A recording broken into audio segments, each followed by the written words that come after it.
Welcome back to the deep dive. If you've ever scrolled through stunning images of Japan in the spring, you've likely seen the subject of today's deep dive, the Hitome Senbonzakura. Which translates, quite simply, as a single view, 1,000 cherry trees. And for this one, we are not relying on Instagram. No, not at all. Our sources are rooted deep in the official material. We're talking the municipal and tourism websites for Ogawara Town and Shibata Town in Miyagi Prefecture. So this is their official presentation of their most cherished natural asset. Exactly. This gives us a really curated, specific view. And that distinction is key. This isn't just a travelogue. It's an examination of strategic regional management. Right. Our mission here is to pull out the specific details, the visual recipe and the surprising history that have elevated this location to a national treasure. And then we'll analyze the complex strategy the towns use to manage and promote an attraction that really lasts only 2 weeks a year. Okay, let's unpack this, starting with just the sheer scale and beauty. We have to anchor this in the scale immediately because that name is remarkably precise. It really is. The Hitome Senbonzakura is a single, unbroken row of 1,200 cherry trees. 1,200, all stretching along the banks of the Shiroishi River. And the vast majority of these are that quintessential Japanese cherry blossom, the Some Yoshino. It's an incredible number. Imagine the density of that color. But as you look through the sources, they make it really clear that while the number is impressive, what truly earns it the designation of Zekai, a superb view, is the visual chemistry created by the environment itself. Exactly. The source materials define this unique beauty as a 3-layer interaction that happens only during this brief window in early spring. Typically early to mid-April, right? That's the one. And you need all 3 layers to get that perfect shot. Okay, so talk us through those layers. What's the composition? Well, layer 1 is the foreground, the Shiroishi River. The water is described as having a serene, clear blue color. So that provides a cool, moving contrast. Precisely. Then you have the middle layer, which is, the main event. The cherry trees themselves. An absolute explosion of them, a continuous ribbon of brilliant pale pink or tankoshoku. This ribbon of color is so dense, it just dominates the entire riverbank landscape. Okay, so you have the blue river, the pink blossoms. Yeah. What's the third layer? And this is the one that makes this specific view so unique in Japan. It's the backdrop. Ah. Looming behind the valley is the Zao Mountain Range, still holding the stark white remnants of winter snow. So when the trees bloom, you get this simultaneous juxtaposition. Blue river, pale pink blossoms, and snow-capped white mountains. All in one frame. It's that combination that makes it legendary. That is an incredible strategic advantage. I mean, other towns have cherry rows. Sure, many do. But few can guarantee that perfect clash of spring bloom and winter snowpack. It's a very specific, climatically determined aesthetic. And it creates a sense of temporal urgency, too. Yeah. The window to capture that perfect 3-layer photograph is just extremely short. And the sources also mention that this renowned row stretches across both Ogawara Town and its neighbor, Shibata Town. Yes, right along the river.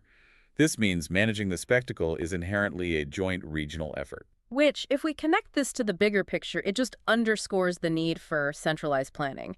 You can't have 2 different strategies for one continuous natural feature. It's a shared identity. And that identity, well, it brings us to the surprisingly moving history of how these trees even came to be. Right, because this wasn't some modern committee-planned beautification project. Not even close. It all started with a single, remarkable act of philanthropy. The 1,200 trees that now define the region, they weren't initially funded by the local government. No, they were donated and planted by one person, Mr. Kaijiro Takayama, who was a native of Ogawara Town. That is a legacy that few modern civic projects can claim. It's amazing. And it wasn't just a simple afternoon planting either. The sources show the scale of his commitment. The trees were planted in 2 major stages. When was this? The first was in 1923, which was Taisho 12, Right. and the final stage was in 1927, or Showa 2. So we're talking about trees that are now over a century old, all the result of a single individual's vision. A full century. And that age explains why the sources place such a heavy emphasis on the centennial context. I noticed that. They are actively using 100th anniversary commemorative logo marks. Precisely. This isn't just some historical footnote. It's a strategic branding element. It tells visitors, these trees are not new. They represent continuity and deep history. And that deep history has translated into some serious national recognition. Oh, absolutely. In 1990, the location was designated as one of Japan's top 100 famous cherry blossom spots. And what does a designation like that actually mean for a town like Ogawara? That title, Sakura Meisho Haikusen no Chi, it's essentially a quality certification from the Japan Sakura Association. A seal of approval. It's a seal of approval that instantly raises the profile globally and dictates that this is a destination worthy of specific preservation efforts. It attracts significant tourist traffic that might otherwise overlook a smaller regional town. What's fascinating here is how the cherry blossom just permeates the entire civic identity, not just the tourism board. It really does.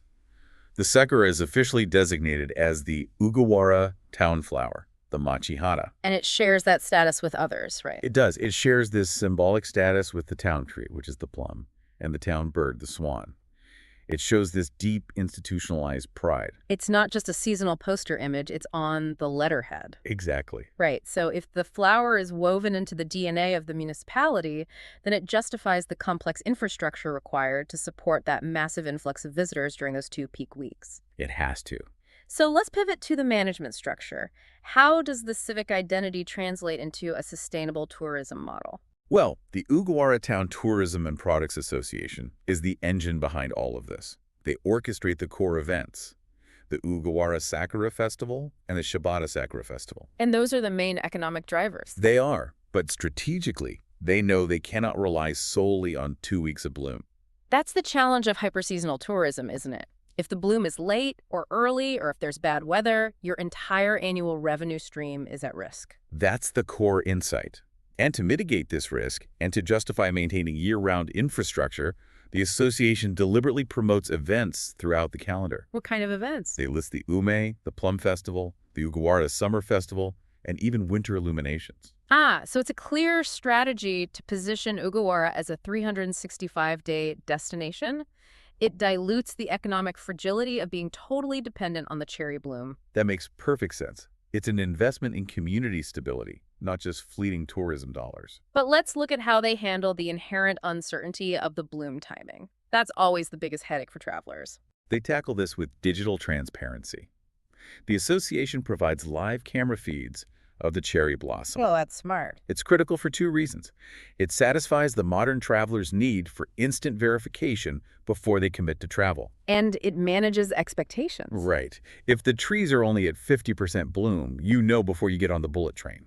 And reflecting that commitment to global visitors, the town websites are incredibly accommodating. Yes, they feature automatic translation for English, simplified and traditional Chinese, Korean, and Thai. That shows a serious commitment to monetizing that top 100 designation on an international level. It shows they view their audience not just as domestic tourists, but as a diverse international clientele.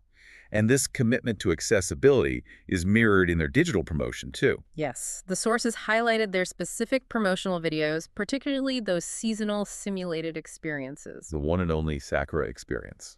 That's the one. And they often have dedicated versions for Ogawara and Shibata, which maintains the separate town identities while promoting the shared asset. And they are dynamic. They're not afraid to leverage technology, like that short promotion for the 2020 light-up event, Hitome Senbon Light Blossom. Which speaks to maximizing the utility of the landscape even after dark and extending the visitor window. Absolutely. They also provide maps covering specialized activities, like cycle model courses and joint town cherry guides.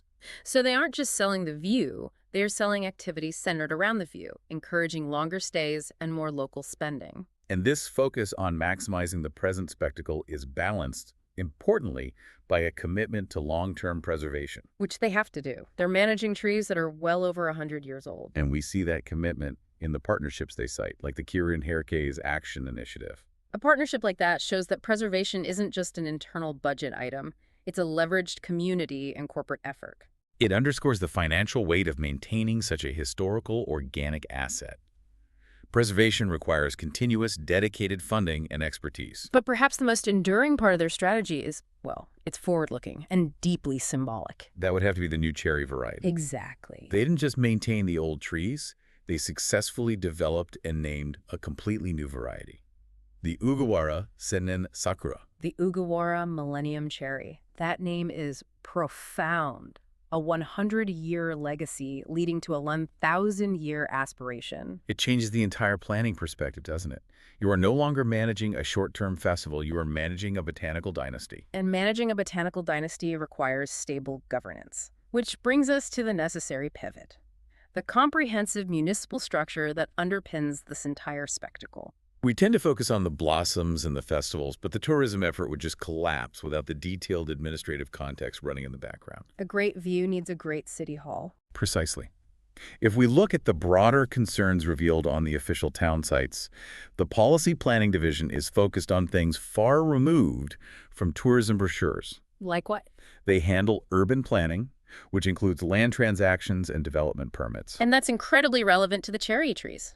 Urban planning dictates zoning and setbacks, ensuring that new development doesn't encroach on the Shiroishi Riverbank or compromise the century-old root systems that feed those 1,200 trees. Good point. What else? Furthermore, they manage welfare and health services, child rearing support, elderly care, national health insurance. Now, while those services don't directly water the trees... No, but they guarantee a stable, functioning community that can support the complex logistics of the festival.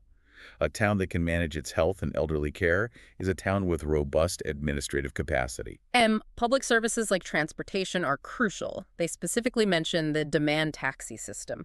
Right, and we might initially assume that's just for residents, but it also reflects a flexible transport infrastructure needed to move people around efficiently during peak season. Without resorting to massive, permanent expansion. Exactly. And crucially, disaster prevention, or busai.